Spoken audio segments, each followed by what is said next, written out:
Olá, sou Alan Silva Moreira e venho apresentar sobre o projeto realizado em parceria com a FAPEMAT, intitulado Diferentes herbicidas e uso de papelão no controle de plantas daninhas na cultura da mandioca.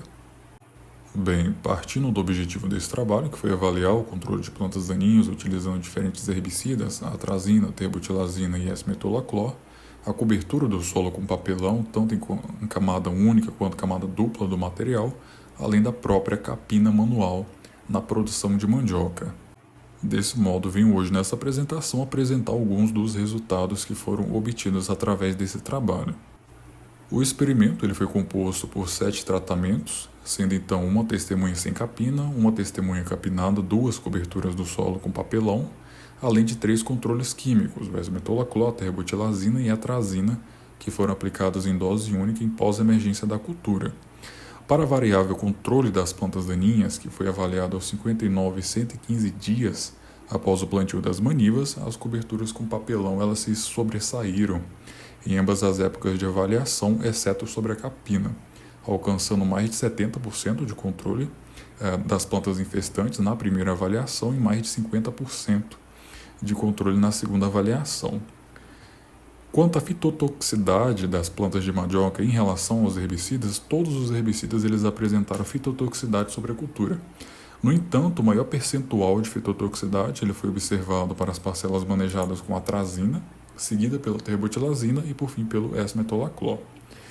Essa fitotoxicidade ela foi observada pelo aparecimento de clorose, necrose nas folhas das plantas de mandioca e, em casos mais severos desses efeitos, ocasionou na morte de algumas plantas de mandioca, o que acabou por resultar em um menor stand final de plantas para os tratamentos com terbutilazina e atrazina, além também de um menor número de plantas com raiz, como resultado dessa fitotoxicidade causada por esses herbicidas sobre a cultura. Quanto à variável altura das plantas e diâmetro do caule, os maiores valores eles foram observados para a capina, seguida pela cobertura do solo com papelão em camada única.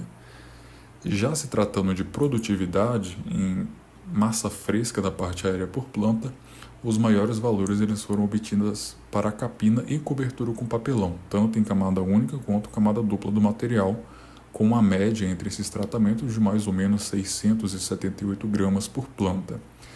Efeito semelhante ocorreu para a variável massa fresca de raízes tuberosas por planta, no qual o maior valor foi apresentado pela capina, seguido pelas coberturas do solo com o uso do papelão. Na avaliação de massa seca e teor de amido das raízes tuberosas, os menores valores foram encontrados para os tratamentos com terbutilazina e atrazina, devido provavelmente aos sintomas de fitotoxicidade dos herbicidas.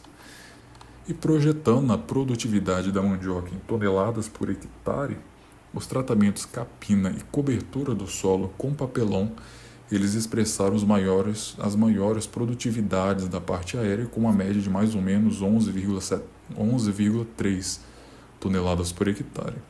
Em comparação, a maior produtividade de raízes tuberosas por hectare já foram notadas pela capina, com um valor de 12,83 toneladas por hectare, seguidamente pelas coberturas de papelão, com a média de 8,92 toneladas por hectare.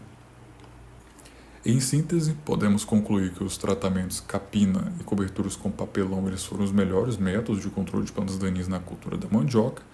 No entanto, é necessário que se haja mais pesquisas para se avaliar a sua viabilidade econômica. Já em relação aos herbicidas, conclui-se que a aplicação em dose única desses herbicidas nesse experimento não foram seletivas à mandioca. No mais, obrigado.